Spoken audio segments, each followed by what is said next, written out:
100 years old, no gym, no pills.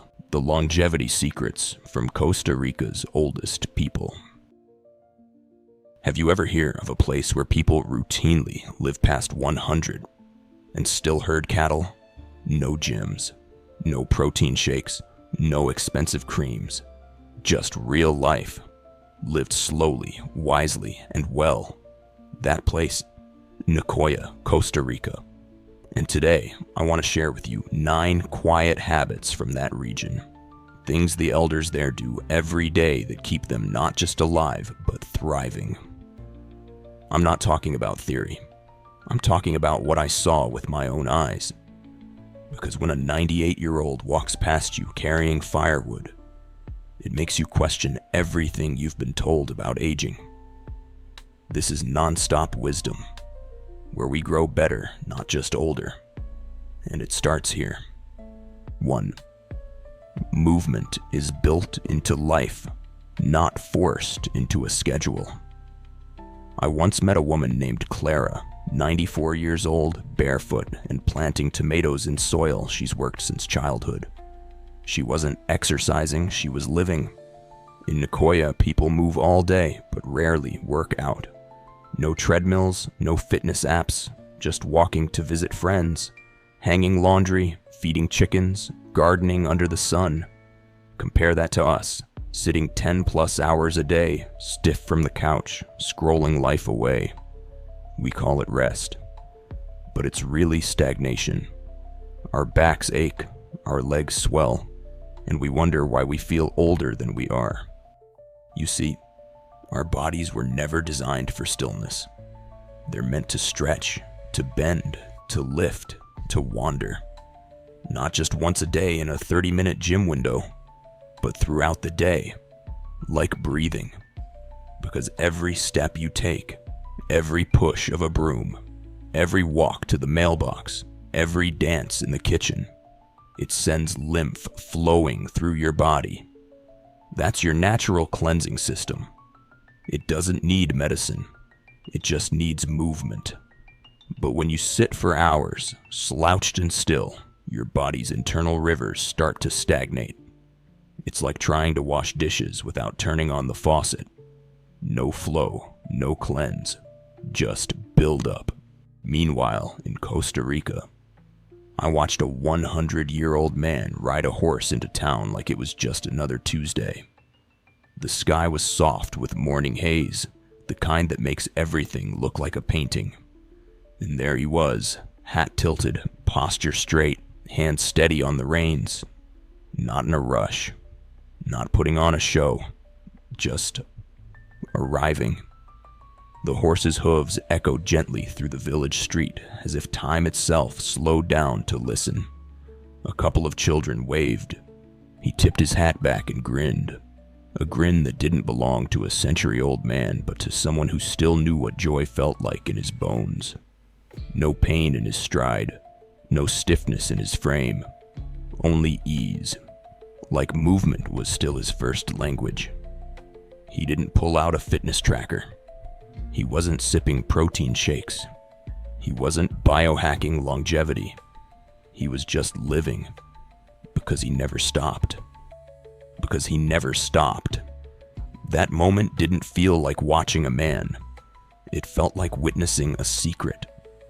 The kind of secret most of us miss because we're too busy sitting still, waiting for health to come in a bottle or a breakthrough. While he just kept riding. Not because he was trying to stay young, but because he never stopped moving in the first place. What you can do. 1. Don't schedule movement. Build it into your life. 2. Walk after dinner. Garden in the morning. Sweep your porch. 3. Replace I have to exercise with my body gets to move. And please, stop punishing yourself with workouts you hate. Move in ways that make your spirit exhale. Because movement isn't a punishment. It's proof you're still becoming. 2. They eat light, but they live heavy. One morning, just after sunrise, I sat on a shaded porch with an old woman named Maria. She was in her 90s, skin like aged parchment, but eyes that still sparkled like the sun dancing on river water. She handed me a bowl of sliced papaya. Just that. No toast. No sausage. No multivitamin the size of a small car. I asked her, "Is this all you eat in the morning?" She smiled, shrugged, and said, "Why would I need more if I'm already full of life?" And the way she said it, like it wasn't just a clever phrase, but a truth she'd earned over decades. Like joy had soaked into her bones so deeply, she didn't need to prove anything to her plate. Her fingers, worn from years of weaving and picking herbs, gestured to the breeze like it was enough. The bird song, the morning sun warming the clay walls, the bowl of fruit in her lap. She wasn't chasing fullness, she was fullness. And that was the moment I realized. She wasn't eating to fill a void. She was eating to honor what was already whole. No guilt, no shame, no counting anything, just presence, just reverence for the body that had carried her this far. And I couldn't help but wonder, what if the problem back home isn't what we eat, but what we're trying to fix with our food? The ache, the loneliness, the exhaustion of pretending we're okay. We pile our plates like something on it might bring us peace. But peace doesn't live in portion sizes. It lives in the quiet confidence of a woman in her 90s, smiling over a bowl of papaya and whispering to the wind, "This is enough. I am enough." In Nicoya, most people eat their last meal while the sky is still pink. A little fruit, maybe some warm corn tortillas, a splash of coffee. Then they go to sleep, and they rest light. They don't gorge. They don't snack out of boredom. They stop eating when they're satisfied, not stuffed. And here's what shocked me most. They do all this without ever mentioning intermittent fasting. They're not following a trend. They're just following rhythm. The kind of rhythm you can only hear when you slow down long enough to listen to your body instead of fighting it. Maria told me, "Eat like you still want to wake up light tomorrow." I've never forgotten that. Because back home, we eat like we're filling a hole we can't name. Fast, loud, late. And we wonder why we wake up foggy, inflamed, and tired, even after 8 hours in bed. But in Nicoya, eating is gentle. It's not a performance. It's a prayer. Not a feast for your calendar, but nourishment for your next breath. What you can do. Eat until you're satisfied, not stuffed. Pause halfway through your meal and ask your body, not your habits, if it's had enough. Don't eat because the clock says so. Eat because your body asks to be nourished. Try the 80% rule. Leave just a little room. Let your digestion rest. Let your body breathe. And above all, slow down. Taste your food. Sit in gratitude. You're not just feeding your hunger, you're feeding your future. Because fullness isn't just what's on your plate, it's what's in your spirit. And while what they eat is simple, how they eat, that's the real secret most people miss. Because it's not just what you put in your body, it's when, how much, and why. 3. They stop eating long before they're full. Most of us in the modern world eat until we're bloated, then keep going because we're bored, stressed, or distracted. But in Costa Rica, something beautiful happens. I watched an older woman, maybe late 80s, cut a mango in half, press her palms together in thanks, and take 3 small bites. Then she smiled, set the rest aside, and said something I'll never forget. "Why would I need more if I'm already full of life?" She wasn't dieting. She wasn't counting macros. She was listening. Her body, her hunger, her rhythm. They don't overeat in Nicoya. Not because they can't, but because they've been raised to respect the body's quiet whisper. That's enough. They stop at 80% full, just enough to feel nourished but never weighed down. And most evenings, just coffee or fresh fruit. No heavy dinners, no fourth meal at midnight, just peace. And here's what the science says. That gentle fasting window, 12 to 16 hours, gives your body time to detox, heal, and repair. Your cells clean house. Your gut resets. Your brain rests easy. It's not punishment. It's permission to pause, to digest, to reset. Because sometimes the best thing you can do for your health is to do nothing at all. What you can do. Try finishing dinner earlier tonight. Give your body 12 hours before your next meal. That's not a diet, it's a gift. Let your gut rest the same way you rest your feet. And at dinner, pause when you're 80% full. Not stuffed, just satisfied. Over time, you'll notice the difference in your energy, your digestion, your sleep, and even your spirit. Because healing doesn't always come from adding more. Sometimes it comes from allowing less. 4. Don't chase. Health. Build a life that protects it. In the quiet hills of Nicoya, stress doesn't stalk people the way it does here. It doesn't hum behind every conversation, every email, every bill. It's not a constant background buzz. You know why?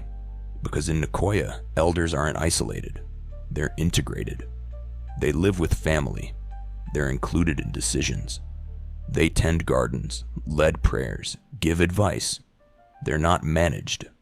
They're respected. One man, 97 years old, had hands like bark and eyes like sunlight.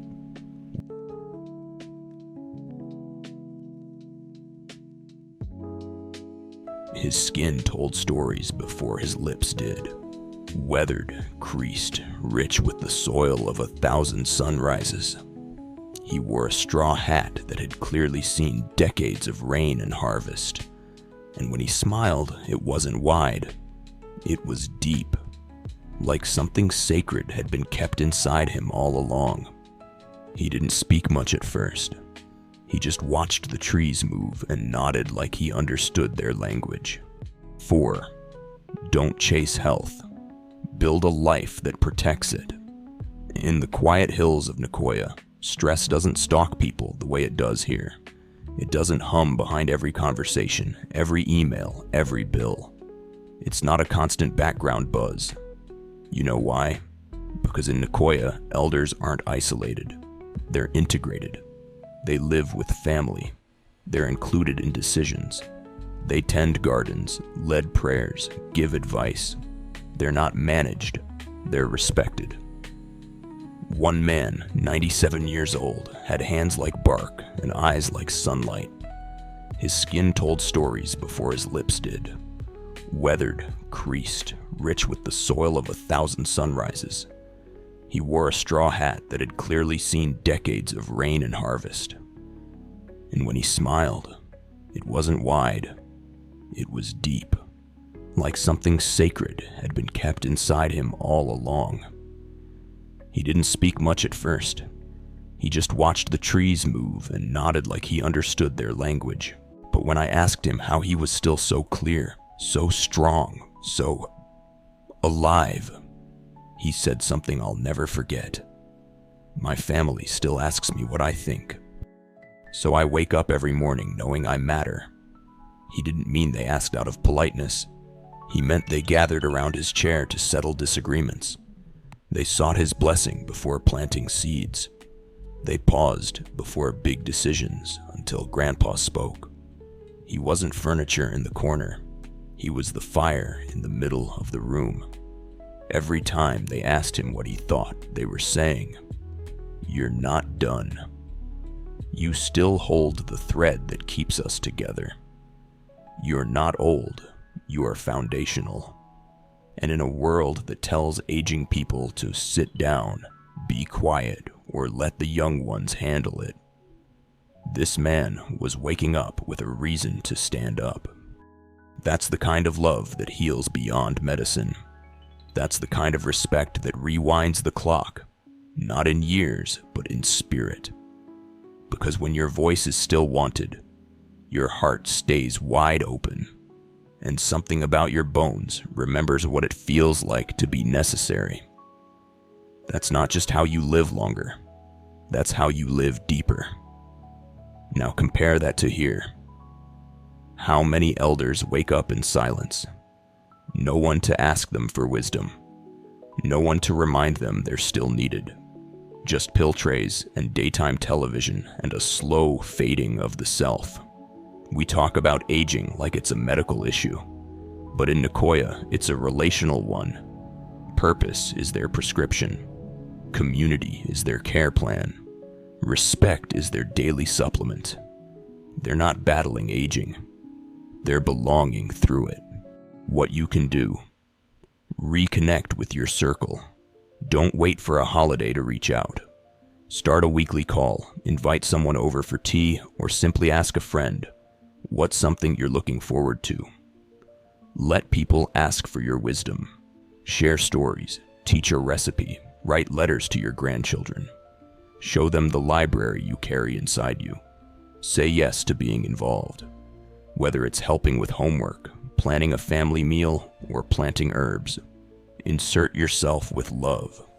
It's not intruding, it's investing. And if you're feeling alone, join something. A church group, a walking club, a book circle. You were never meant to do this life on your own, because stress doesn't just come from doing too much. It comes from feeling like you no longer matter. And you do. You always have. 5. They believe in the body's ability to heal itself. You know what you don't hear in Nicoya? Panic. Not when someone gets sick. Not when something aches. Not even when the weather shifts and an old wound flares up. Because over there they don't see the body as broken. They see it as wise. One man, mid-80s, with a back curved like a question mark and feet tough from barefoot years, said this with a smile. The body knows what to do. You just have to stop interrupting it. He was sitting on a wooden stool outside his home, the kind built with hands, not blueprints. A breeze passed gently through the trees, and you could smell mango and earth. He wasn't wearing shoes. Said he never liked the way they separated him from the ground. As he spoke, his fingers traced the veins on his forearm, not in fear, but in wonder. Like he still couldn't believe the same blood had been flowing for more than 80 years without a single reminder. It's always working, he said. Even when you're asleep, even when you're sad, the body doesn't give up on you, not until you give up on it. He wasn't a doctor, didn't own a treadmill, never read a health blog, but he understood something that most of us, with our smartwatches, supplements, and stress, have forgotten. That healing doesn't always need help. Sometimes it just needs less interference, less sugar, less noise, less fear, less of us trying to outthink something that was designed to keep us alive in the first place. He stood slowly, joints creaking like old wood, and walked toward his garden. No limp, no rush, just presence. And I remember thinking, he didn't look like a man surviving old age. He looked like a man cooperating with life. Not fighting time, not chasing youth, just trusting that his body was still on his side. That was the lesson. The kind you can't learn in a hospital or read in a pamphlet.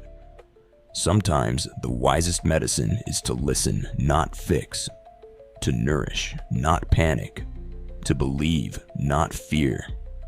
Because when you stop interrupting the body with stress, junk, and noise, you realize it was always healing.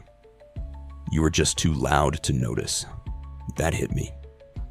Because we've been raised in a world of urgency, where every cough means Googling symptoms.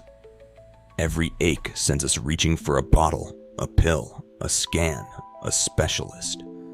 We've forgotten how to trust the vessel we live in. But in Nicoya, they believe the body heals like the earth does, given time, quiet, and the right conditions. They drink water that hasn't been stripped of minerals. They eat food with names you don't need to sound out. They rest. They move. They sweat. They laugh. And they leave space for healing to unfold. I met a woman, 93 years old, who still crushed herbs with a stone grinder and spoke of plants like old friends. She told me when she was a child and had a fever, her grandmother would tuck her in with lemon balm leaves and sing psalms until morning. We weren't afraid of the body back then, she said. We listened to it, and we let God do the rest. There's something holy in that, because maybe healing doesn't always come from more tests, more scans, more stress. Maybe it comes from less sugar, less noise, less fear. What you can do. Next time something feels off, ask, what is my body trying to say, instead of what's wrong with me? Drink water with intention, not just to quench thirst, but to nourish. Take 5 minutes to breathe deeply, to slow down, to listen. Let your body recover before you push again. Eat living food. Rest without guilt. Trust the design. Because when you stop treating your body like a machine that's always breaking, you start realizing it's a garden, and it already knows how to grow back. 6. They don't fear aging. They expect to be healthy. There was something almost otherworldly about how they spoke of aging in Nicoya. Not as a threat, not as something to avoid or apologize for, but as a chapter, sacred, earned, and fully alive. I remember one woman, 93, maybe older. She wore a faded yellow dress that danced in the breeze as she shelled beans on her porch. Her hair was wrapped in a scarf the color of marigolds, and her eyes looked like they remembered everything and resented nothing. I asked her gently, "What's the hardest part of growing old?" She paused for a second, not to find the answer, but the words in English. Then she laughed, not a tired laugh, but one that bubbled up like spring water. "Why would I be afraid of life still happening?" she said. "It's the gift I keep getting." And that's when I realized, they don't fear wrinkles. They don't fear slowness. They don't fear the gray hair, the creaky knees, or even the approaching sunset, because they expect to live. And not just long, but well. Not just to exist, but to wake up with breath and blessing and purpose in their bones. There's no panic over birthdays, no grasping for youth through surgery or self-loathing, because over there, aging doesn't mean you're becoming irrelevant. It means you're becoming more valuable. They believe their bodies will serve them, that their minds will stay sharp, that their presence will still matter. And that belief, it's not just poetic, it's physiological.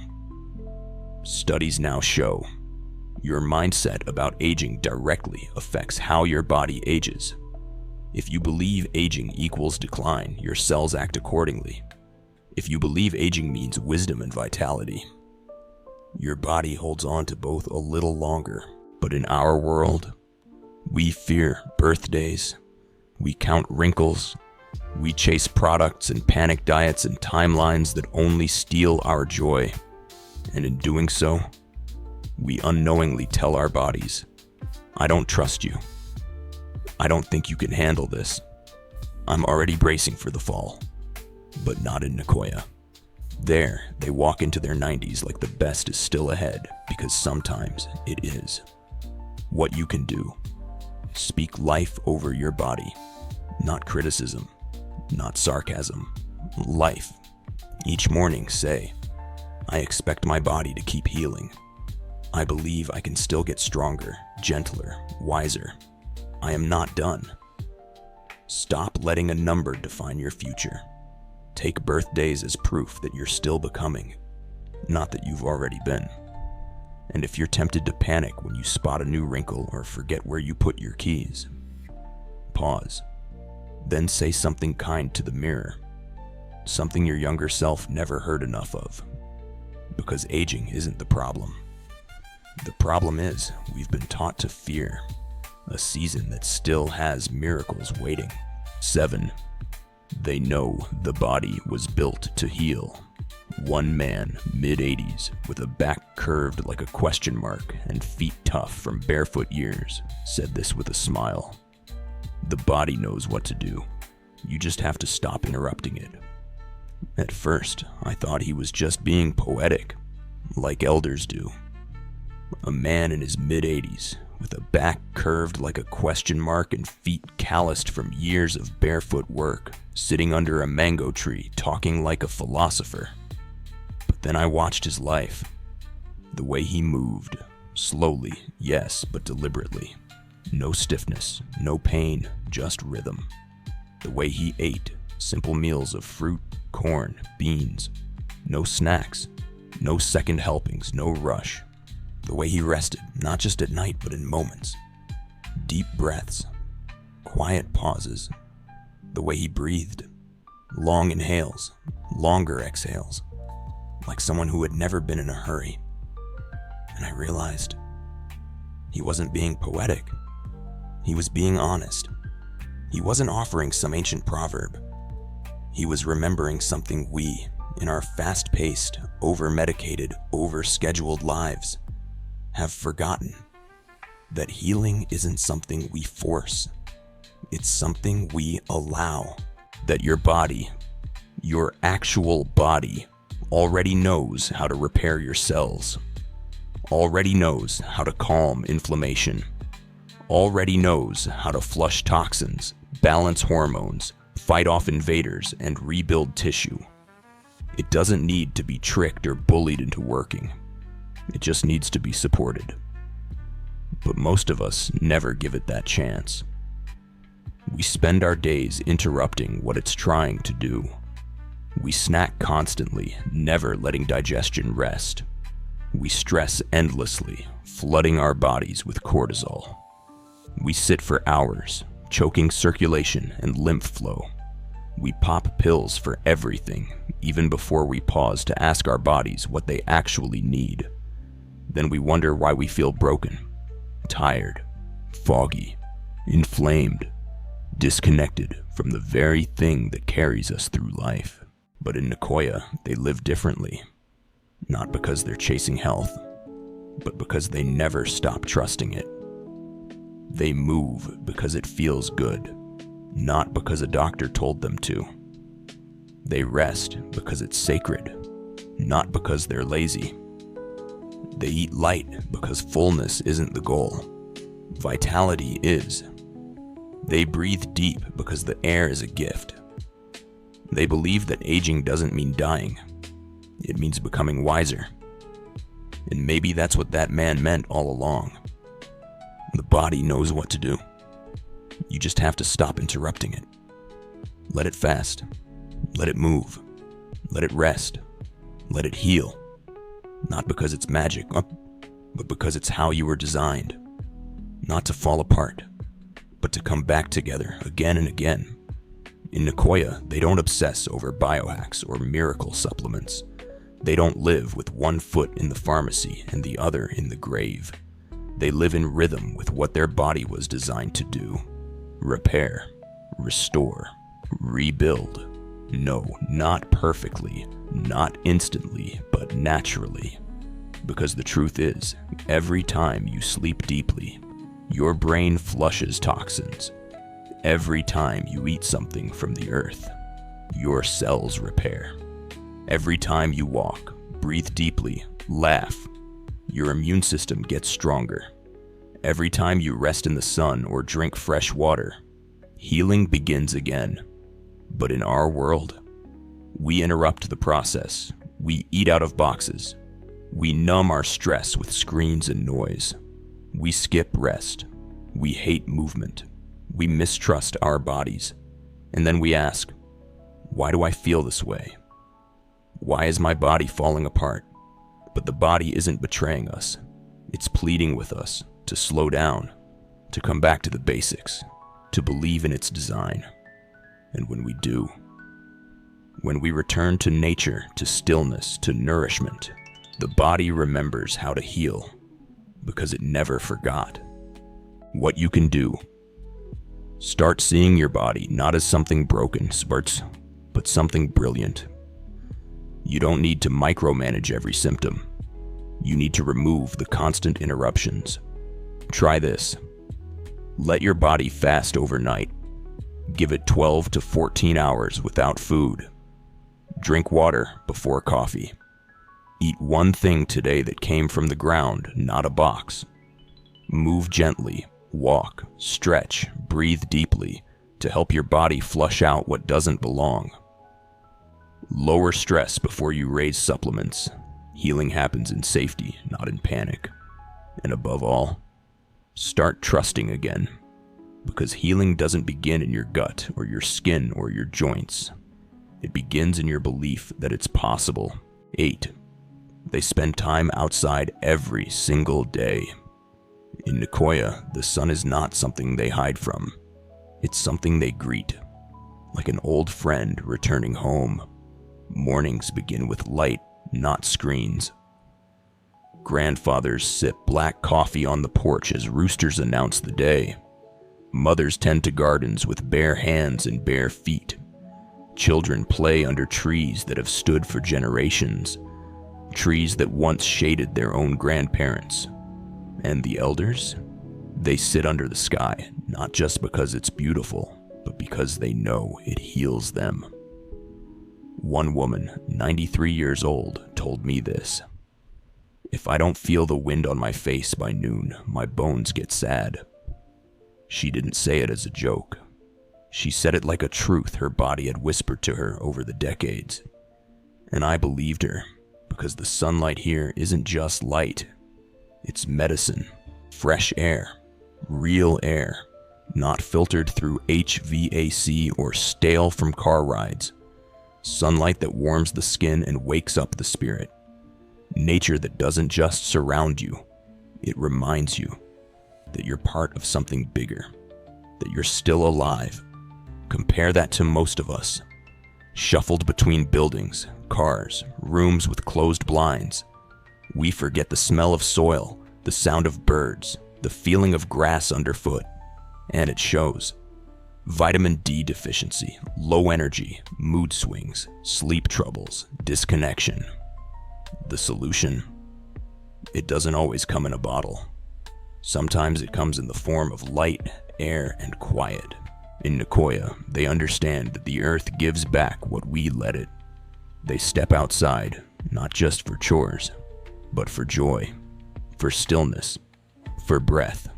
And every evening, they sit quietly as the sun leaves, not to say goodbye, but to say thank you. What you can do: step outside for 15 to 20 minutes every day, even if it's just to sit by the window or walk around the block. Touch the natural world. Walk barefoot, dig in the dirt, or water a plant with your hands. Let the sun hit your face early in the morning. It tells your body it's time to be awake, alert, alive. Leave your phone behind. Just breathe, look, listen, be. And if you're feeling heavy inside, step outside. Because sometimes the simplest way to come back to yourself is to step back into the world. 9. They don't rush their days or their lives. In Nicoya, there is no rush, not because there isn't work to do, but because they don't confuse busyness with purpose. The pace is gentle, rhythms, not schedules, moments, not minutes.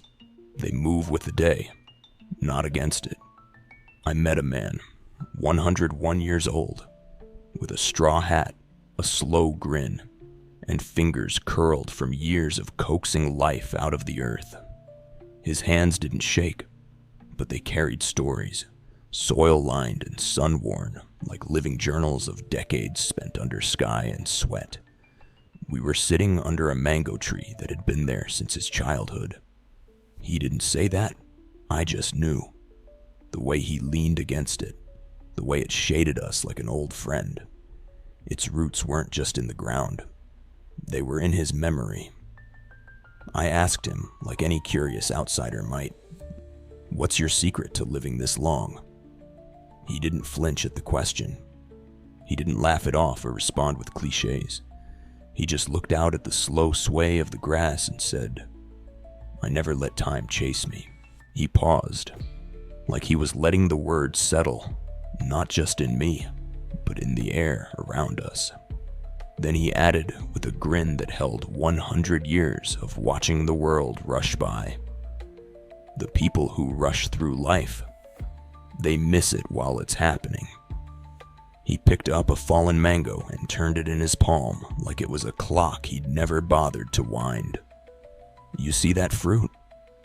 It ripens when it's ready, not when someone wants it to.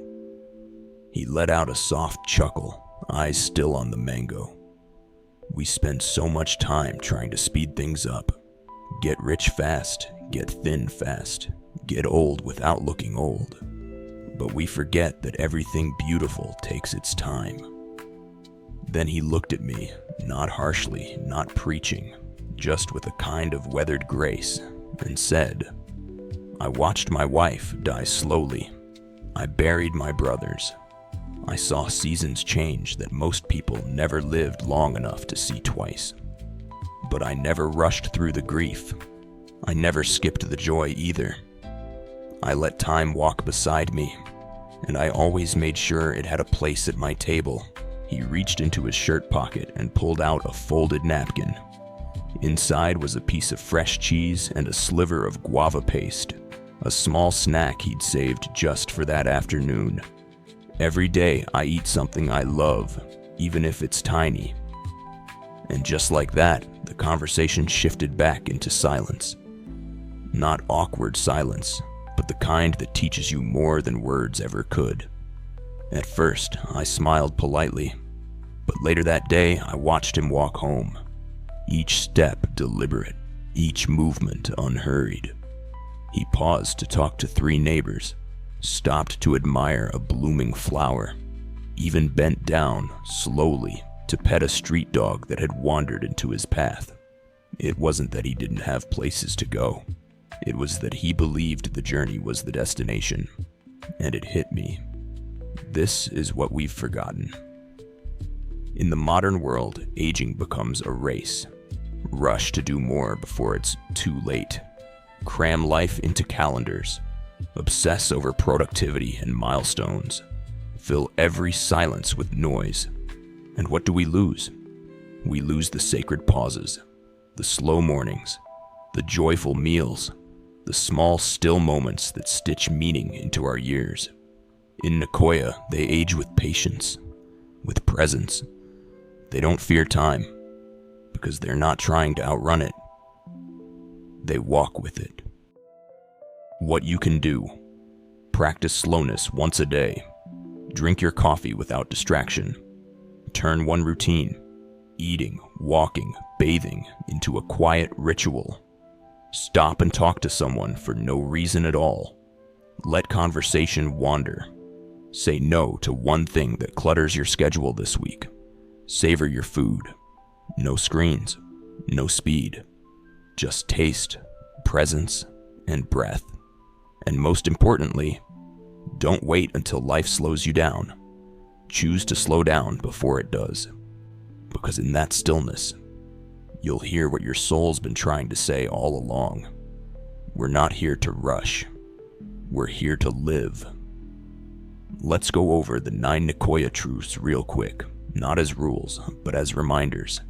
These aren't fads. They're how people live, and live well. Movement is natural, not scheduled, not forced, just built into life, step by step, chore by chore, joy by joy. They eat simply, not less, just lighter.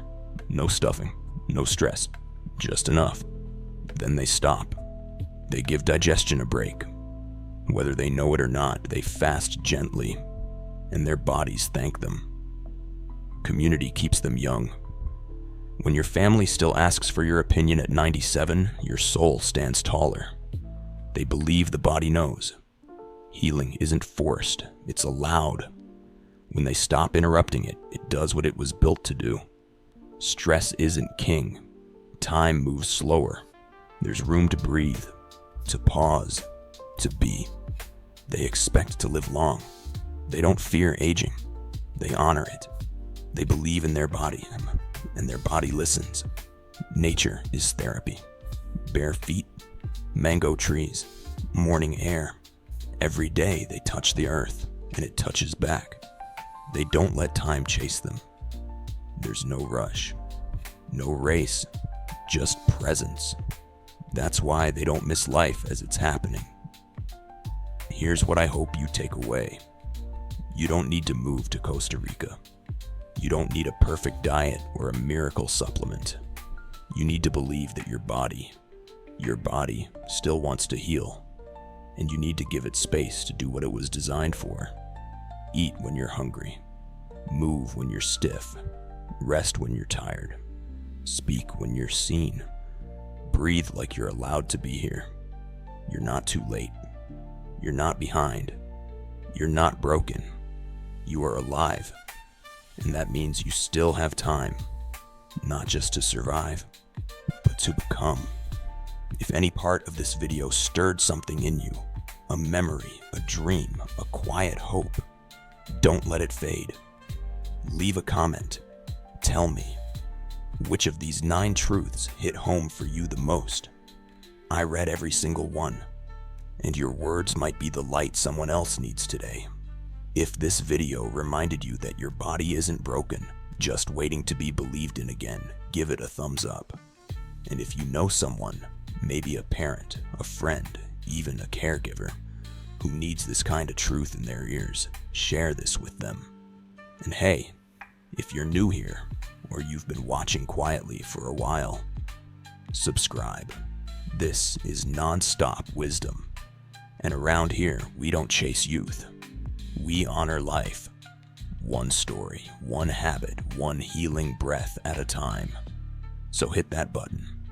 We've got more to uncover, and you're not done yet.